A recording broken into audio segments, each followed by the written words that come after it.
नमस्कार दोस्तों, most welcome to संभव एजुकेशन क्लासेस।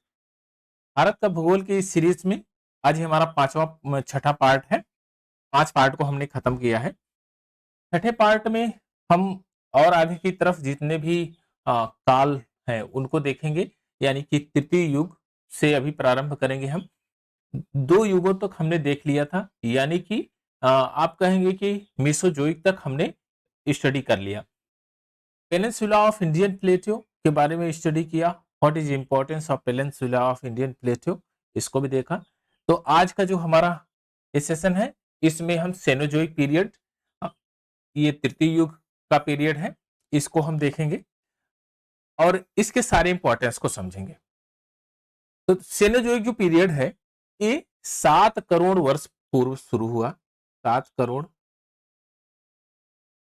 वर्ष पूर्व, और ये पीरियड चलता है 1 करोड़ 1 1.1 करोड़ वर्ष पूर्व टोटल पीरियड है सेनोजोइक का है। इसमें तृतीय युग की बात किया गया है, यानी टर्सरी इपोज की बात किया गया है। और टर्सरी इपोज में आपके 4 इसमें शक चलेंगे, 4 पीरियड्स होंगे। एक होता है इयोसीन पीरियड, और दूसरा है ओलिगोसीन, दूसरा है ओलिगोसीन ओलिगोसीन तीसरा आपका आता है मायोसिन मायोसिन और चौथा पीरियड आपका आता है प्लायोसिन प्लायोसिन। ये 4 पीरियड्स हम इसमें पढ़ेंगे। इसके अंतर्गत 4 पीरियड्स आते हैं, तो वन बाय वन करके सबको पढ़ते हैं। और स्टडी करने में आप ये देखेंगे कि उस दौरान, यानी कि सीनोजोइक पीरियड में भारत में क्या घटनाएं घटी, कौन कौन से लैंड फीचर्स से उत्पन्न हुए, कौन कौन सी नदियां उत्पन्न हुई, और कैसे कैसे इसके और सारे फेनोमिना हुए कि नए नए प्रकार के रॉक्स बने, उनकी भी स्टडी हम साथ में ही कर रहे हैं। तो प्रारंभ करते हैं कि ये जो सेनोजोइक पीरियड है, ये शुरू होता है 7 करोड़ वर्ष पहले। इसकी अवधि जो है इयोसीन काल की, ये 3 करोड़ वर्ष इसकी अवधि मानी गई है। यूरोप महाद्वीप में अधिकांश भाग नीचे की तरफ धंसने लगे। यूरोप महाद्वीप में अधिकांश भाग नीचे की तरफ धंसने लगे का मतलब यह है कि यूरोप में अभी आप देखेंगे कि हिमकाल भी आएगा साथ में। अगर लैंड फीचर्स में इंडोजेनिक फोर्सेस, एक्सोजेनिक फोर्सेस अगर दोनों काम करेंगी, तभी उसमें परिवर्तन हो सकेगा। अगर कोई भी बल उसमें काम ना करे, तो आप कहेंगे कोई भी परिवर्तन होगा नहीं। आप कोई मिट्टी का ढेर रख दीजिए, अगर उस पे कोई इरोजन अपक्षय का कोई भी वेदर काम ना करे, तो वह कभी इरोजन होगा या कभी वो विनष्ट होगा? आप कहेंगे एकदम विनष्ट नहीं होगा, जब तक उस पे कोई इंटरनल या एक्सटर्नल फोर्स काम नहीं करेगी। यही कंडीशन यहाँ पर हुआ कि यूरोपीय महाद्वीप में अधिकांश भाग नीचे धंसने का कारण था कि वहां पर हिम का जो है बहुत ज्यादा जमा हुआ, जिससे दबने लगी। कुछ वॉल्केनो एक्टिविटीज के कारण हुई, और कुछ चीजें जब इरोजन और डिपोजिशन से, यानी कि कहीं से इरोजन हुआ है, पहाड़ों से कट के नदियों में जब डिपॉजिट हुआ, तो नदियों का भार बढ़ गया, जिसके कारण उनका तल दबने लगा है। तो इसमें कई भाग नीचे की तरफ धंसने लगे। सागरी भाग का विस्तार हुआ। दक्षिणी इंग्लैंड में वर्तमान के मलाया की भांति उष्णकटिबंधीय वनस्पतियां पाई जाती, जैसे मलाया में वनस्पतियां पाई जाती है उष्णकटिबंधीय, उस समय उसमें दक्षिणी इंग्लैंड में भी उसी प्रकार की वनस्पतियां पाई जाती है, यानी यह उष्णकटिबंधीय क्षेत्र में था। पिछले युग में निर्मित पर्वत श्रेणियां, जितनी भी पर्वत श्रेणियां हैं पिछले युग में जो निर्मित हुई हैं, जैसे अपलेशियन पर्वत था, आपका रॉकी था, और एंडीज था, ये सारे पर्वत की ऊंचाइयों में वृद्धि हुई।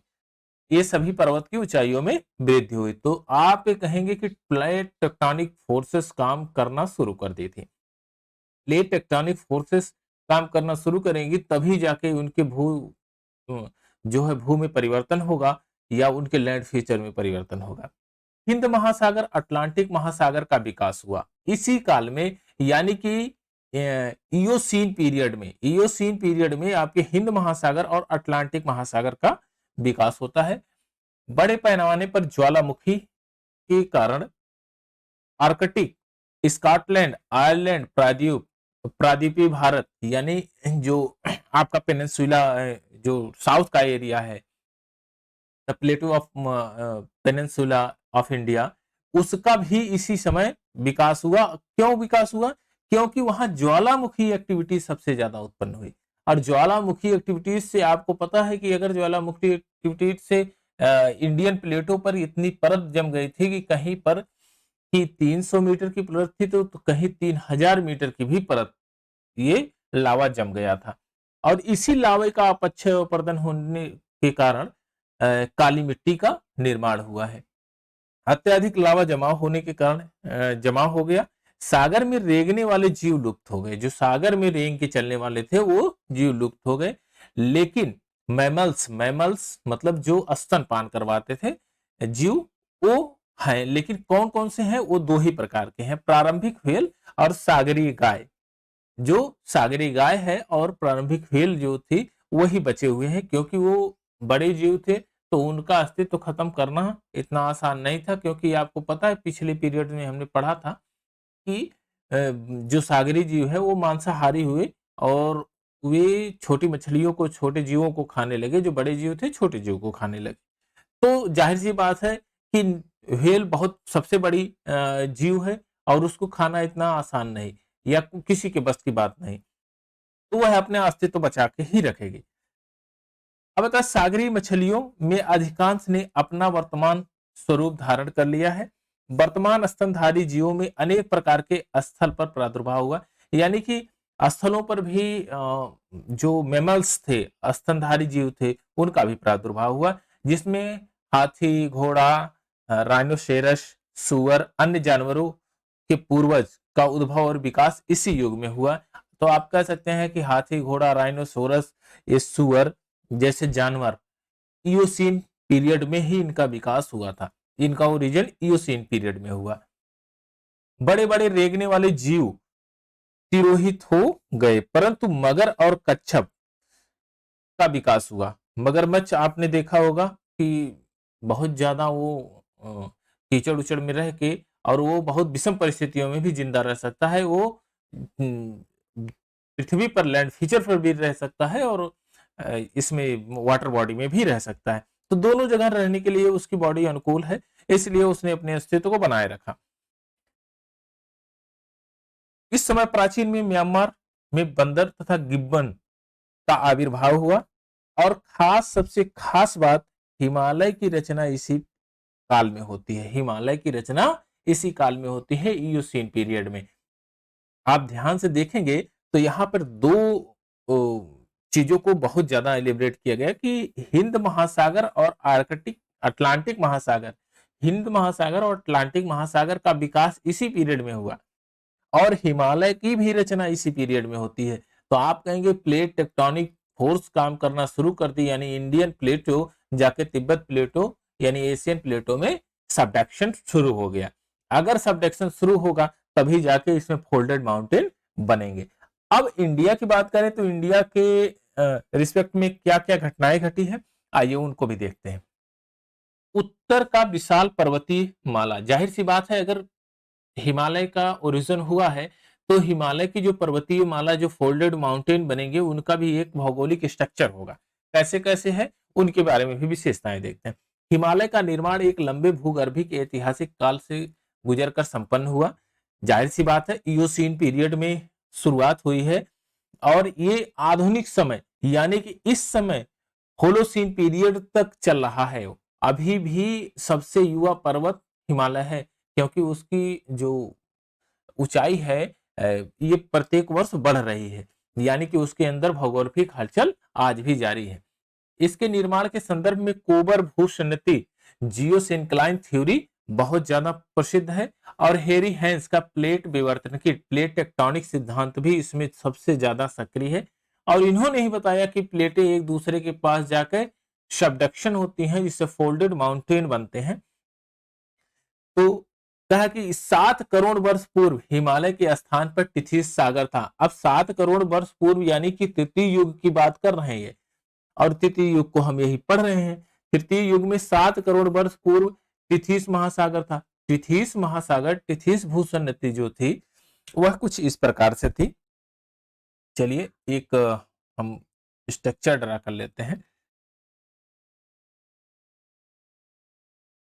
ये टिथिस भूषण नदी थी।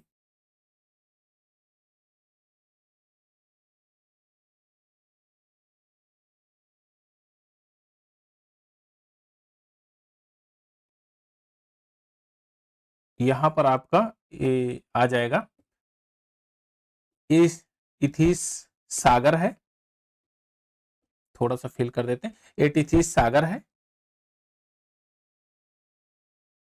और यहां पर यह प्लेट है इंडियन प्लेटो। इंडियन प्लेटो, इंडियन प्लेट है, इंडियन प्लेट है ये, और ये तिब्बत प्लेट है, ये तिब्बत प्लेट है। अब क्या होता है कि जब ये टिथिस सागर, इसका थोड़ा सा हम कलर फिल कर देते हैं ना, ये इंडियन प्लेटो है और ये आपका तिब्बत प्लेट, ये भारतीय प्लेट, भारतीय प्लेट और ये तिब्बत प्लेट।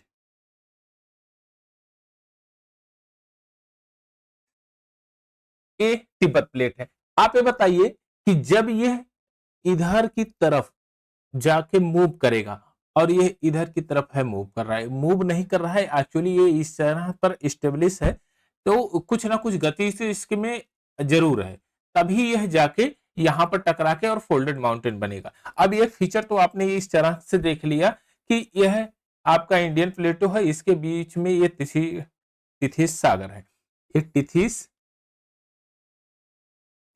सागर, ये तिथिस सागर है, ये तिथिस सागर है।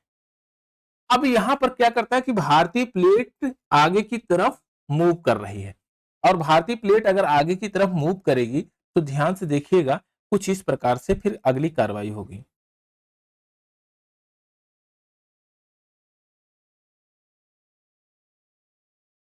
और इंडियन प्लेटो,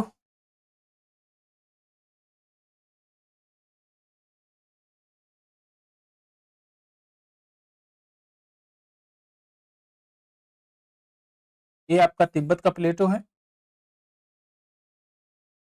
अब थोड़ा सा कलर फिल कर देंगे तो आपके चीजें समझ में आ जाएगी।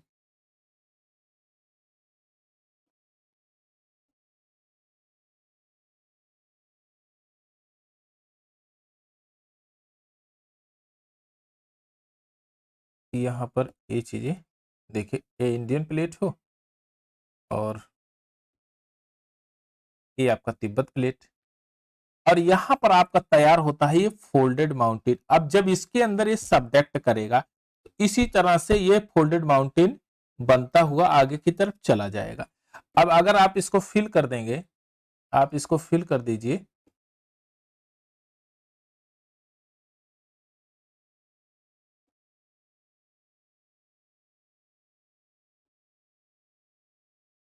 तो इस तरह से कुछ फोल्डेड माउंटेन आपका बन के तैयार हो जाएगा। इस तरह फोल्डेड माउंटेन ये आपका बन के तैयार होगा, और ये फोल्डेड माउंटेन यही हिमालय है, धीरे धीरे हिमालय का ये ओरिजिन है। ये फोल्डेड माउंटेन तैयार हुआ है इस तरह से, आप देखेंगे कि ये फोल्ड हो रहा है। तो यहां का जो प्लेट थी वह धीरे धीरे धीरे धीरे धीरे धीरे फोल्ड होके, और ये इंडियन प्लेट, भारतीय प्लेट जो है इसके अंदर सबडक्ट हो रही है। भारतीय प्लेट, ये भारतीय प्लेट है, भारतीय प्लेट है, और यह तिब्बत प्लेट है, तिब्बत प्लेट। आप ये बताइए कि कौन सी प्लेट कॉन्टिनेंटल है, कौन सी प्लेट ओशनिक प्लेट है। तो यह प्लेट सागरी प्लेट है, सागरी, सागरी प्लेट, सागरी प्लेट, सागरीय प्लेट है।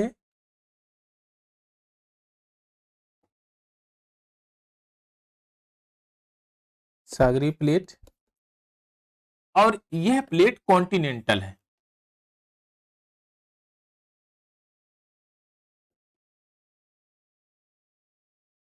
यह कौन सी प्लेट है, कॉन्टिनेंटल प्लेट है। यह सागरी प्लेट है, ओशनिक प्लेट है। तो कौन सी भारी होगी, कौन सी हल्की होगी? आप कहेंगे हल्की प्लेट आपकी भारतीय प्लेट यानी इंडियन प्लेट होगा। आप ये बताइए कि समुद्र में कौन सा प्लेट तैर सकता है? आप कहेंगे वही चीज समुद्र में यानी पानी में तैरेगा जिसका वजन कम होगा, जो भारी नहीं होगी। तो ये क्या होगी? हल्की प्लेट होगी। भारी कौन प्लेट होगी? कॉन्टिनेंट की प्लेट होगी, यह भारी प्लेट होगी। तो आप ध्यान से देखेंगे कि हल्की प्लेट अंदर की तरफ अधोगमित हो रही है और यह ऊपर की तरफ इस तरह चढ़ते चली जा रही है, जिससे फोल्डेड माउंटेन का निर्माण हुआ। आप ये बताइए, ध्यान से देखिए कि पहला वाला फोल्ड कहां पर बनेगा? तो आप कहेंगे पहला वाला फोल्ड यहां पर बनेगा। ये वाला पहला वाला फोल्ड बन रहा है, फर्स्ट फोल्डेड, यहां से पहला वाला फोल्ड बन रहा है। तो सबसे पहले इधर का पहाड़ का निर्माण होगा या इधर का होगा? आप कहेंगे सबसे पहले इधर पहाड़ का निर्माण यानी तिब्बत के साइड में पहाड़ का निर्माण होगा।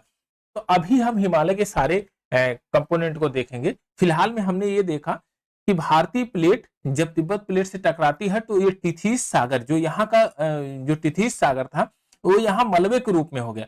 आप ये बताइए कि यह जो उठे हुए पहाड़ है, उठे हुए जो लैंड फीचर्स हैं, वो कहाँ है?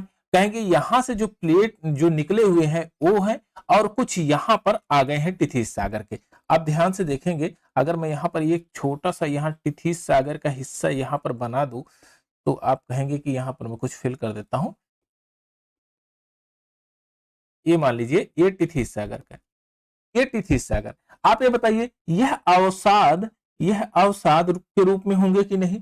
यह अवसाद के रूप में होंगे, अवसाद अवसाद के रूप में होंगे। तो यह फर्टाइल होंगे कि नहीं? आप कहेंगे फर्टाइल होंगे। अब यहां से जो नदियां बहेगी को इसी के ऊपर से बहेगी? आप कहेंगे हाँ इधर से ही बहेगी क्योंकि यहाँ पर हाइट है। अभी हम उसके और कंपोनेंट को भी समझेंगे। आइए थोड़ा सा और आगे की तरफ बढ़ते हैं। ये इसमें चलिए, ओरिजिन तो हमने देख लिया कि हिमालय कैसे कैसे बन रहा है। 7 करोड़ वर्ष पूर्व इसकी जो ओरिजिन शुरुआत हुई थी, जो कि उत्तर में अंगारा लैंड और दक्षिण में गोंडवाना लैंड के पृथककरण के कारण हुआ, और इन दोनों के अवसाद जिस भूसागर में जमा हो गए। आप एक ध्यान से देखेंगे एक यहाँ पर, तो यहाँ पर जो अवसाद होगा, जो इरोजन होगा, यहीं पर डिपॉजिट होगा, और इधर का जो इरोजन होगा यहीं पर डिपॉजिट होगा होगा। तो यह तल, ये बताइए, उठेगा या दबेगा? आप कहेंगे दबेगा। और दबेगा, जब यह तल दबेगा तो यह आगे की तरफ प्रोसेस करेगा कि नहीं? यह तल दबेगा।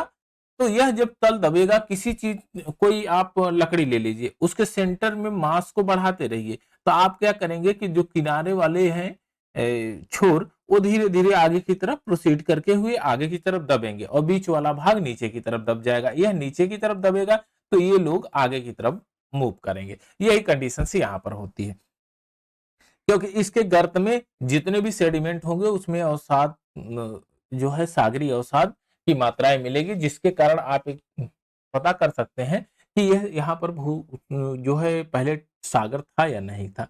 और इसी के माध्यम से विद्वानों ने, वैज्ञानिकों ने बताया कि यहाँ पर एक सागर था जिसका नाम टिथिस सागर था। इस कारण से यहाँ की जो मिट्टी है इसमें खारापन है।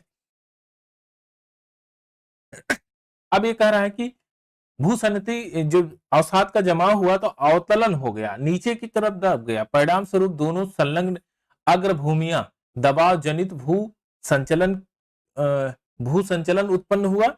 कुनलुन अथवा हिमालय के काराकोरम श्रेणियों का निर्माण हुआ। सबसे पहली कौन सी श्रेणी यहां बनेगी? सबसे पहली यहां पर आप कहेंगे सबसे पहले श्रेणी है काराकोरम। काराकोरम,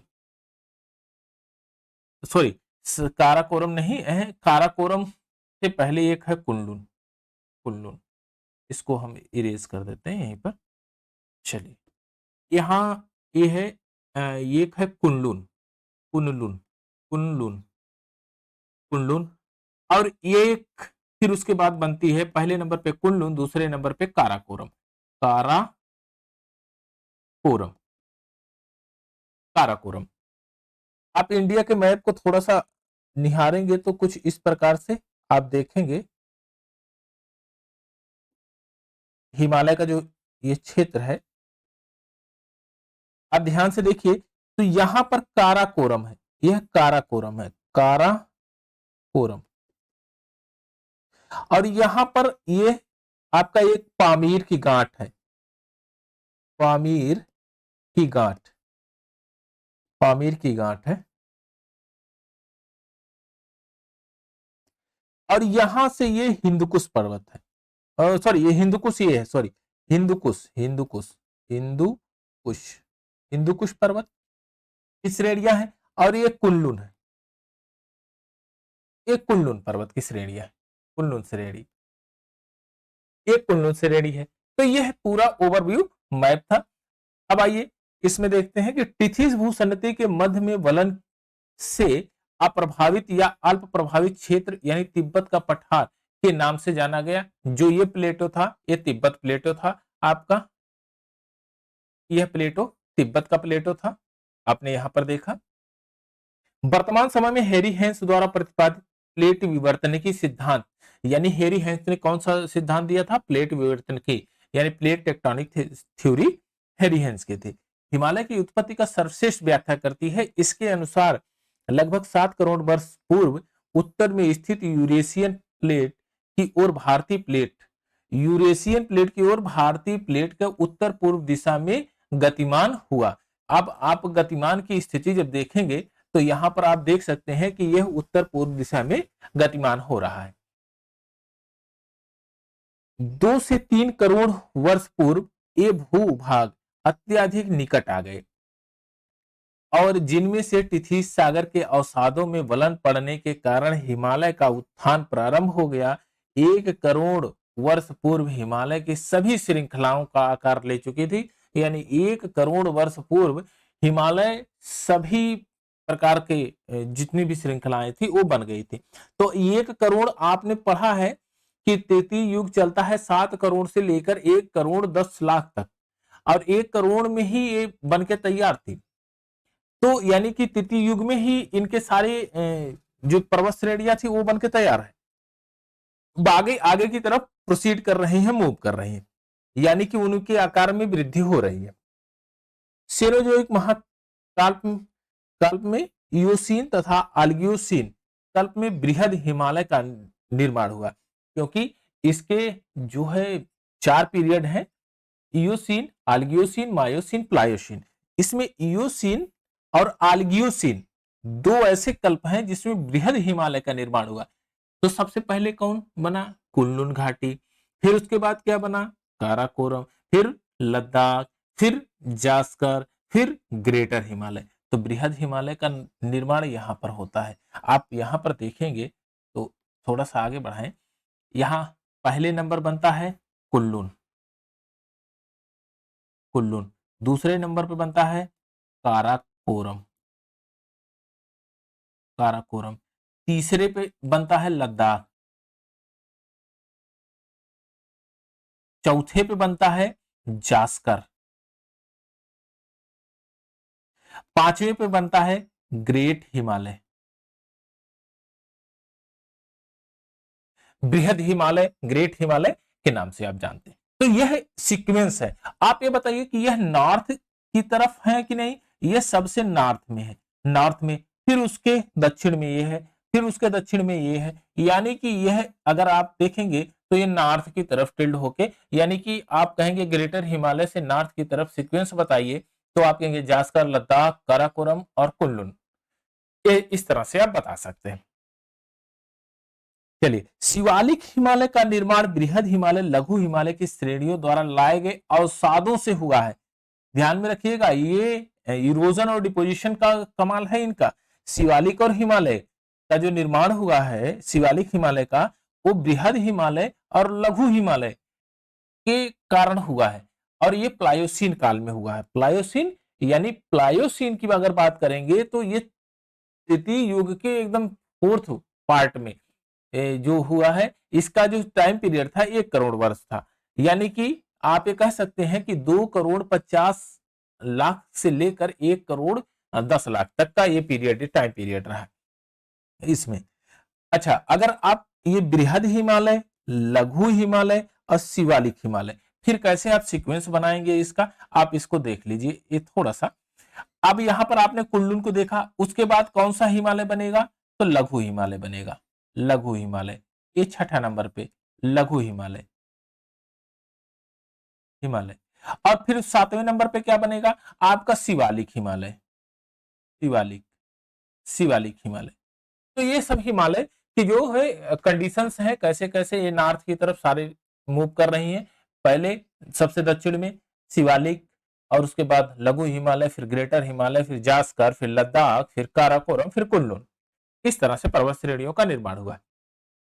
ये चतुर्थ युग, क्वाटरनरी युग में क्या था, नियोजोइक महाकाल में ये प्लायोशीन में होलो ये थे महाकल्प के प्लायोशीन होलोसीन कल्प में हिमालय का निर्माण हुआ। यानी प्लायोसीन और होलोसीन ये पीरियड आता है प्रथम युग में, यह प्रथम युग में आता है। यानी प्रथम युग कब से चलेगा, यह चलता है आपका 1,10,000 के बाद वाला जो पीरियड है, अब से 1,10,000 तक का जो पीरियड था वो प्रथम युग का पीरियड था, उसको नियोजोइक पीरियड कहते हैं। नियोजोइक पीरियड यानी कि चतुर्थ युग, चतुर्थ युग यानी चतुर्थ युग की बात करता है। इसमें दो पीरियड्स की बात किया जाता है। एक होता है आपको प्लायोस प्लास्टोसीन, प्लीस्टोसीन है, प्लेस्टोसीन और होलोसीन, दो की बात करता है। और ये चतुर्थ युग है, नियोजोइक पीरियड है। नियोजोइक एक एरा है, सॉरी एक कल्प है, कल्प, इसको कल्प बोलेंगे, इसको कल्प बोलेंगे आप। नियोजोइक कल्प है, चतुर्थ युग है, और इसमें दो पार्ट हैं, प्लेस्टोसीन, प्लेस्टोसीन और होलोसीन। प्लेस्टोसीन और होलोसीन ये जो दो पीरियड्स हैं, इसमें हिमालय का निर्माण हो रहा है। और सबसे लेटेस्ट वाला जो पीरियड है वह आपका है आधुनिक यानी कि होलोसीन पीरियड। होलोसीन पीरियड आधुनिक पीरियड है, इसमें अभी भी जो है हिमालय का निर्माण हो रहा है। ये सबसे अभी नव निर्मित पीरियड है इसका, होलोसीन पीरियड। और इसमें जो हिमालय का दिन ब दिन इसकी हाइट बढ़ रही है, तो जिसके कारण आप कह सकते हैं कि हिमालय एक नया पर्वत है, ये यंगेस्ट फोल्डेड माउंटेन है।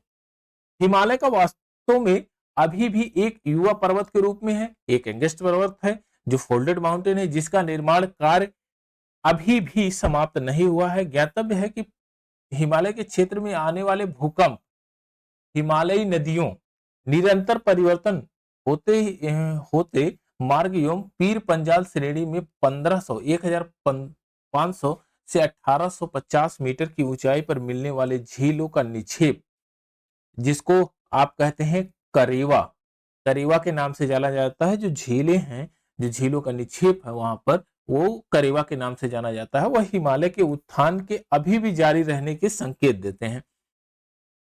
भूकंप वहीं आएगा जहां पर दो प्लेटें आपस में टकराएंगी, वहां पर आपका रिज बनेगा, वहीं पर भूकंप की कंडीशंस होगी, वहीं पर फोल्डेड माउंटेन बनेंगे, वहीं पर वोल्केनो एक्टिविटीज होगी।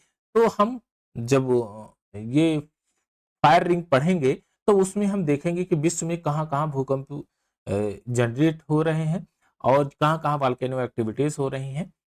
और ये एक्टिविटीज वहीं पर हो रही हैं जहां पर प्लेटें एक दूसरे से टकरा रही हैं, मिल रही हैं, या एक दूसरे से दूर जा रही हैं, वहीं पर यह कार्रवाई होती है। अदरवाइज दूसरी जगह पर कार्रवाई नहीं होती है।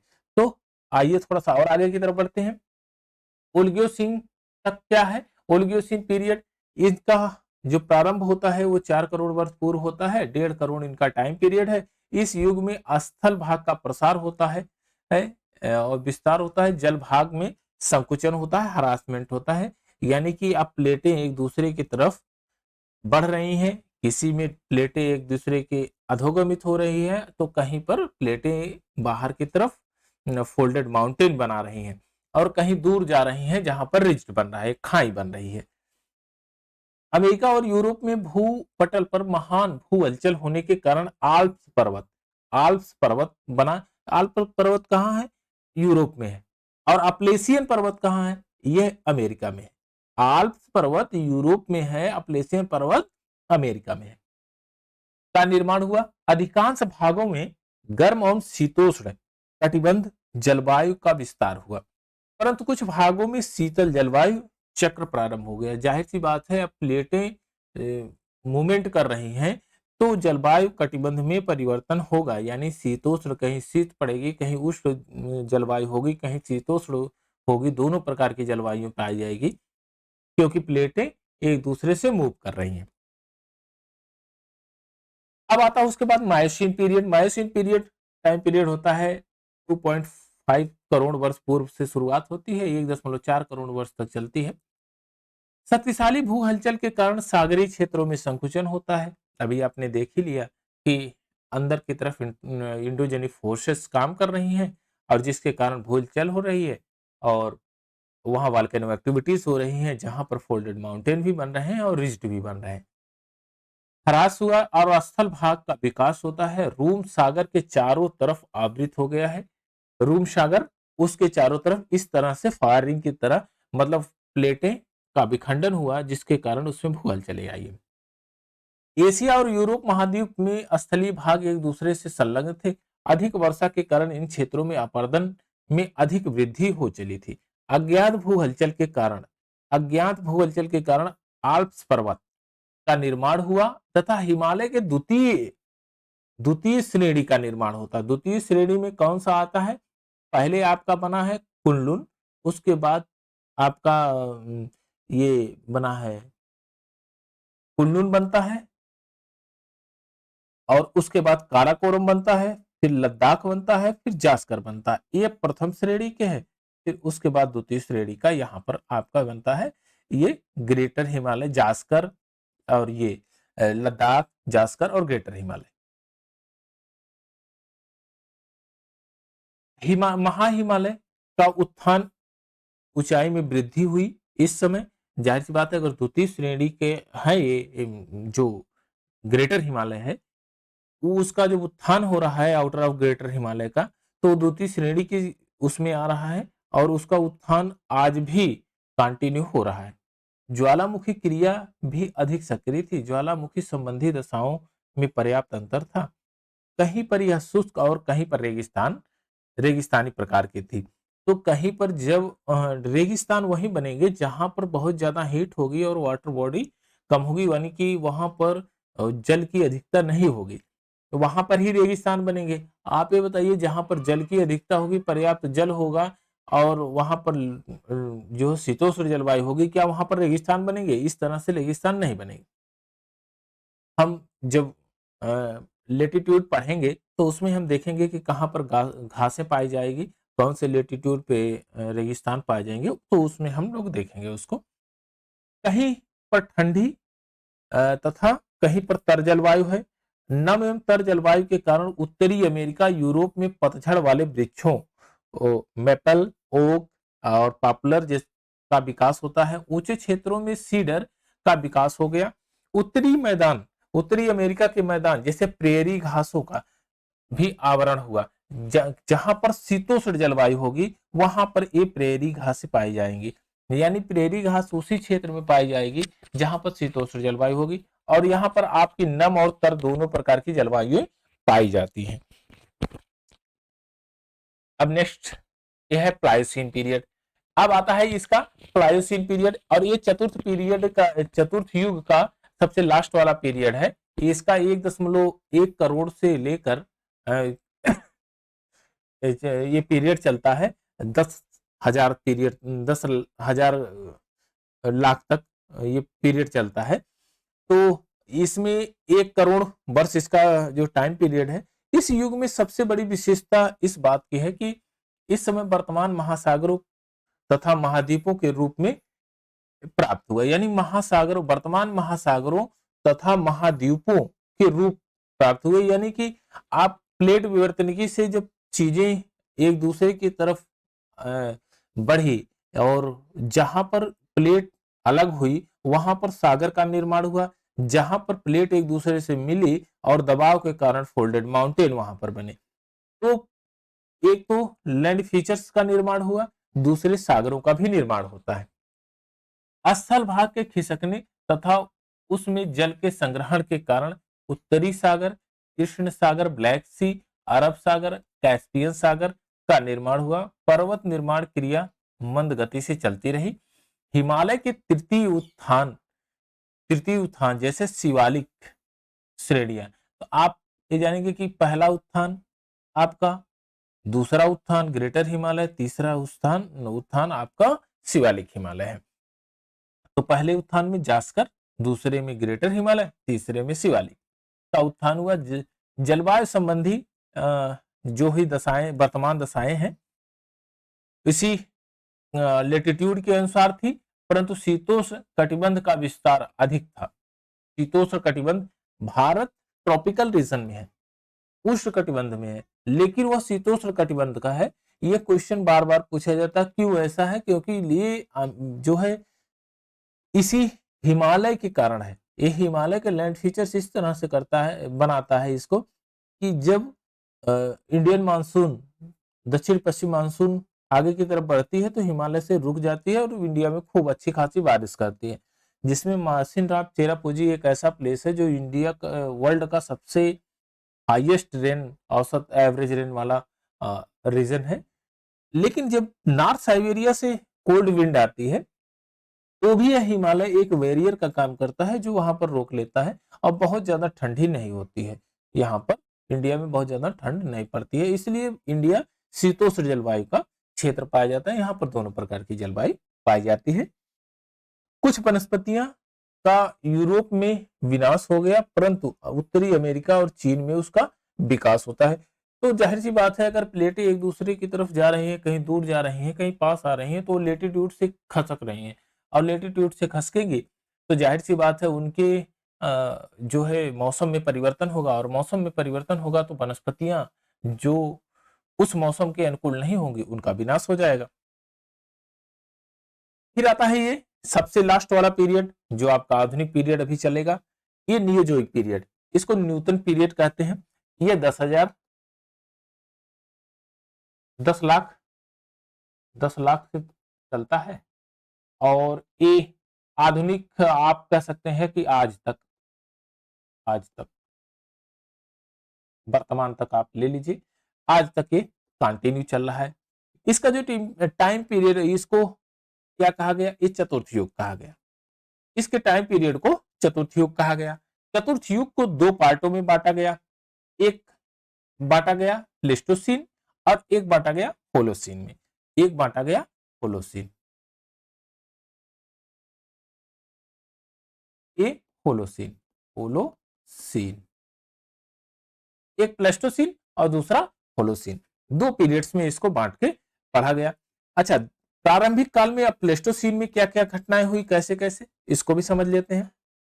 प्रारंभ इसका 10 लाख से वर्ष पूर्व हुआ, ये 9,90,000 वर्ष तक चला। इस युग की सबसे बड़ी विशेषता भूपटल पर हिम चादर की स्थिति थी। अब यहां से आपको प्लेस्टोसीन काल में आपको कनाडा के जो छोटे छोटे रिज दिख रहे हैं, छोटे छोटे जो है आप द्वीप दिखेंगे, तो वह उसी पीरियड्स के हैं कि जहां पर हिम की चादर बहुत ज्यादा हो गई और जमने के कारण बर्फ नीचे की तरफ वो धरती को दबा देती है, जिसके कारण उसमें गड्ढे हो जाते हैं, कालांतरण में उसमें पानी भरता है तो झील के रूप में हो जाते हैं। और वो जो छोटे छोटे द्वीप निकल के आते हैं जो लैंड ऊपर है, धरती के ऊपर, उनको द्वीप के रूप में जाना गया। जलवायु ठंडी होने के कारण विस्तृत हिम चादर का विस्तार हुआ। उत्तरी अमेरिका, यूरोप, एशिया, अंटार्कटिका के अधिकांश भागों में हिमालय के ऊपर हो गए, यानी कि अधिकांश भागों तथा हिमालय के ऊपर यह चादरें पूरी बिछ गई। उत्तरी अमेरिका में देखेंगे आप, कनाडा के ऊपर देखिए, वहां पर एकदम दिखेगा आपको। यूरोप में देखेंगे उसी लेटीट्यूड पे, वहां पर भी दिखेगा। एशिया में आप देखेंगे जितने भी माउंटेन हैं वहां पर हाईएस्ट पीक माउंटेन वहां पर दिखेगा। हिमालय पर देख लीजिए, वहां पर बर्फ की खूब चादर बिछी हुई है। अंटार्कटिका में भी यही कंडीशन अप्लाई होती है। इन हिमानीकरण के कारण सागर तल में गिरावट हुई, क्योंकि सागर का अधिकांश जल हिम के रूप में परिवर्तित हो गया। जाहिर सी बात है, जल तो उतना ही है। अब जल की जो बारिश की बूंदें यहाँ पर पड़ेगी हिमालय या इस रीजन में, जो बर्फीले रीजन में, तो वहां बर्फ बन के जम जाएगी, तो फिर सागर में वो पानी आएगा नहीं, तो सागर के तल में गिरावट होगी। यही कारण था कि सागर का तल नीचे की तरफ दबा, और पृथ्वी के जो सबसे टॉप पोस्ट थे यानी कि हाईएस्ट में जो पीक पे थे वहां पर बर्फ का निर्माण हुआ। और ऐसे लेटीट्यूड में बर्फ का जो चादरें बिछी जहां पर सूर्य का प्रकाश बहुत कम जाता था, जैसे नॉर्दर्न हेमिस्फीयर और साउथर्न हेमिस्फीयर में यहाँ पर जो बर्फ की चादरें काफी ज्यादा बिछ गई। इस कारण से स्थल भाग अत्यधिक हिम के कारण जमाव के कारण भार की अधिकता होने पर उनका धंसा हुआ। अब ये बताइए, बहुत ज्यादा भार हो जाएगा किसी पर तो कब तक ढोएगा? धीरे धीरे धीरे धीरे वो बैठ ही जाएगा। यही कारण था, जब आप कनाडा की बेल्ट को देखेंगे, कनाडा के ऊपर वाले हिस्से को, तो वहां पर छोटे छोटे खड्ड के रूप में गड्ढे और छोटे छोटे द्वीप आपको दिखेंगे। वहां पर बर्फ की हिम चादरें जमा थी, जिसके कारण जब जो दबाव पड़ा, जब ज्यादा बर्फ हो गई और धरती में दबाव पड़ा तो धरती दब गई। और जब वो क्रस्ट दबने के कारण वहां पर गड्ढे के रूप में हो गया। इस युग में उत्तरी अमेरिका की हिम चादरों का फैलाव 4 विभिन्न समयों में हुआ। इनका जो टाइम पीरियड, इनको क्लासिफिकेशन किया गया कि कैसे कैसे कहां कहां पर हुआ है। तो इनका क्लासिफिकेशन इनके नाम पे किया गया कि हाँ, कोई फेमस प्लेस लीजिए, उसके नाम पे ये क्लासिफिकेशन करिए। इन हिम चादरों का जो जमा हुआ, इनका नामांकन भी किया गया और नामांकन कुछ इस प्रकार से है। यह नामांकन उन प्लेस पे किया गया, आपको पता ही है। तो वह प्लेस कौन कौन से हैं? नेब्रास्कन, कंसान, इलिनोइन, अयोवा और विस्कासिन। ये जो प्लेस हैं, इनके नाम पर आपका ये किया गया। 1, 2, 3 और 4, 4 हिमयुगों का वर्णन किया गया और कहा गया कि 2 हिमयुग के बीच में एक खाली गैप है, एक हिम रहित युग है। यानी प्रति 2 हिम युगों के बीच में एक हिम रहित युग है। और उसको भी क्या कहा गया, अब इसको भी देखते हैं। उसको अवांतर हिमयुग कहा गया।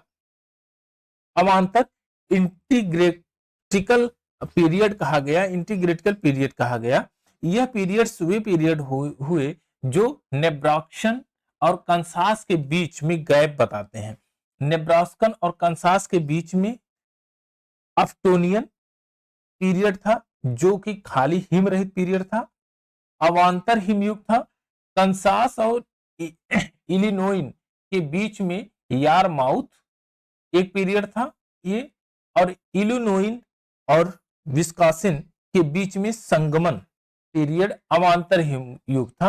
अवांतर हिमयुग का मतलब उसके बीच का जो गैप है, जो हिम रहित युग है।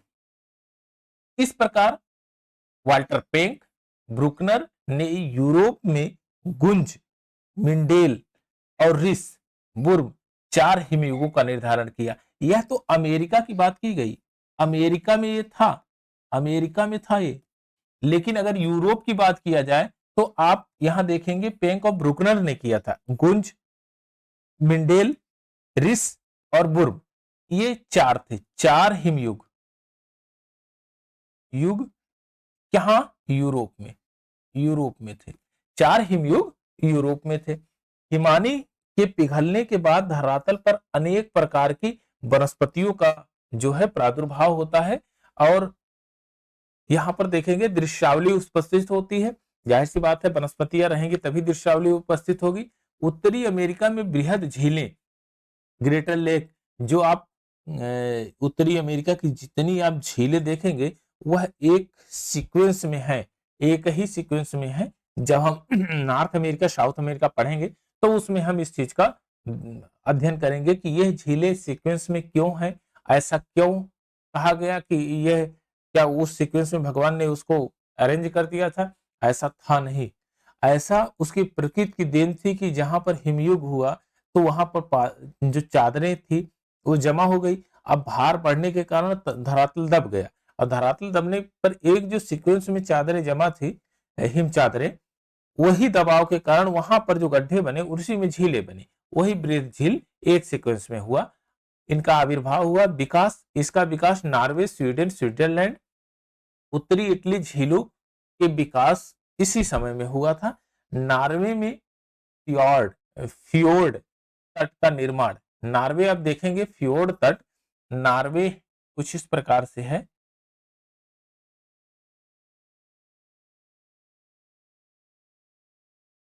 यह नॉर्वे, ये हिस्सा थोड़ा सा और क्लोज में है। यहाँ नॉर्वे का जो ये तट है एक बहुत कटा छटा तट है। यहाँ एकदम आप देखेंगे ये फ्योर्ड है, फ्योर्ड तट है।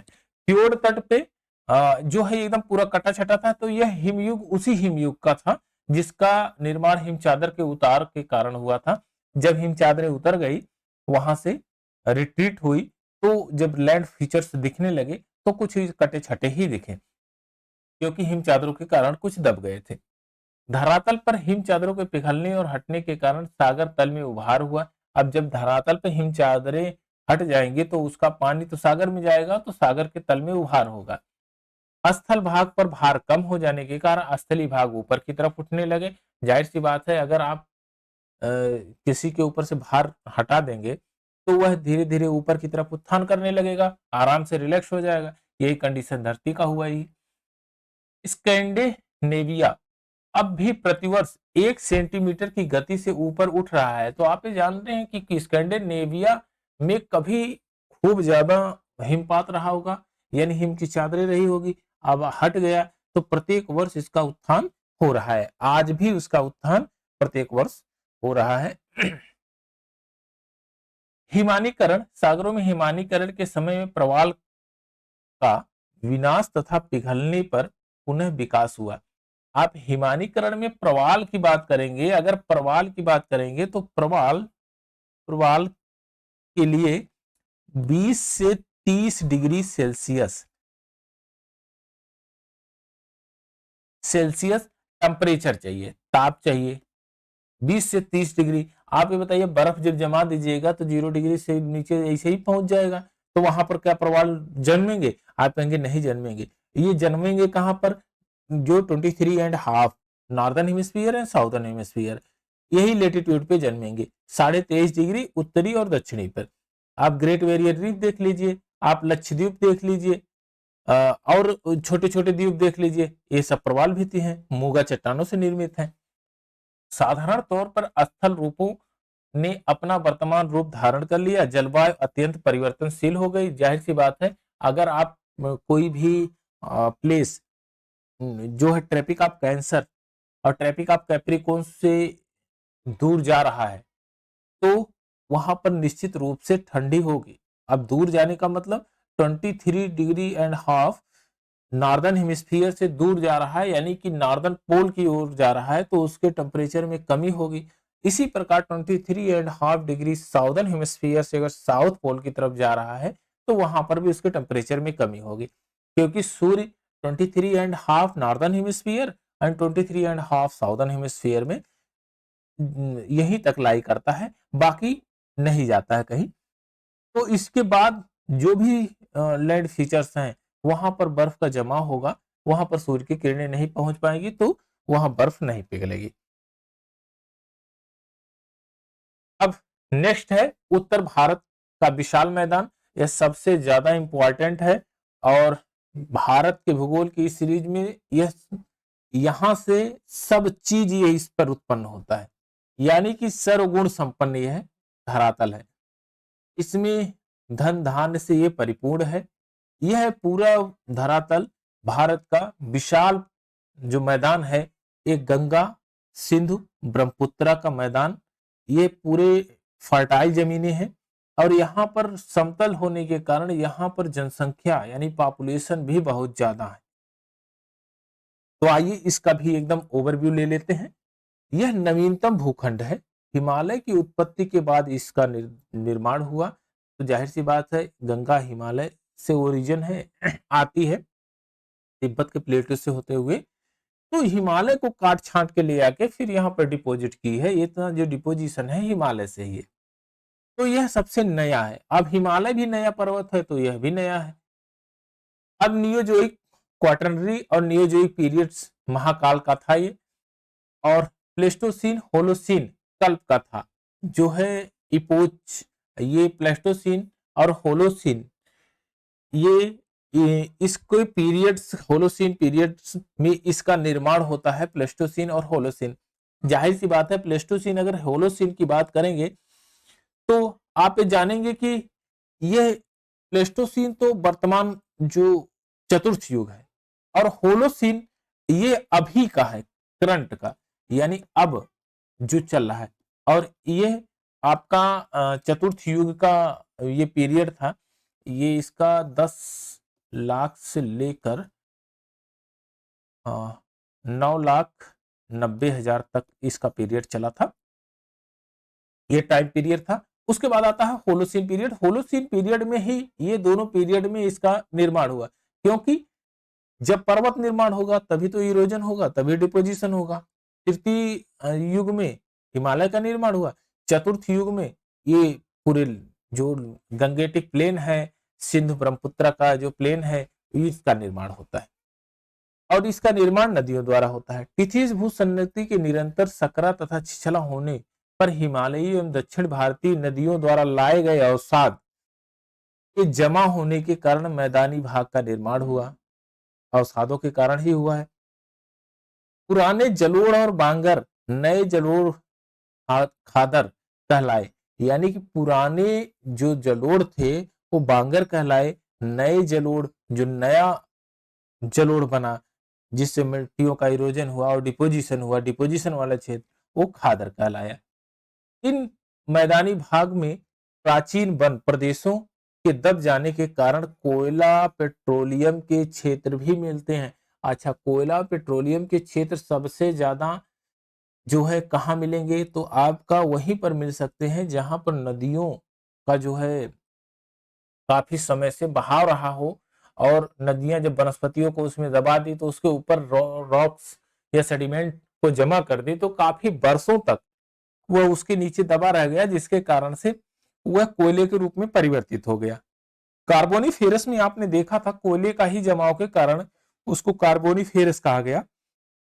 तो कार्बोनिफेरस में कोयले और पेट्रोलियम का सबसे ज्यादा प्रादुर्भाव हुआ, सबसे ज्यादा मिले। आप दामोदर नदी घाटी पर देख लीजिए, उसके किनारे वाले बेल्ट में देखिए, महानदी पर देखिए, उसके बेल्ट किनारे वाले बेल्ट पे देखेंगे तो वहां पर कोयले का सबसे ज्यादा भंडार है। यानी छोटा नागपुर का पठार आप देखेंगे, उड़ीसा में देखेंगे, तो आपको ये आंध्र प्रदेश उड़ीसा में वो कोयले का भंडार आपको मिलेगा।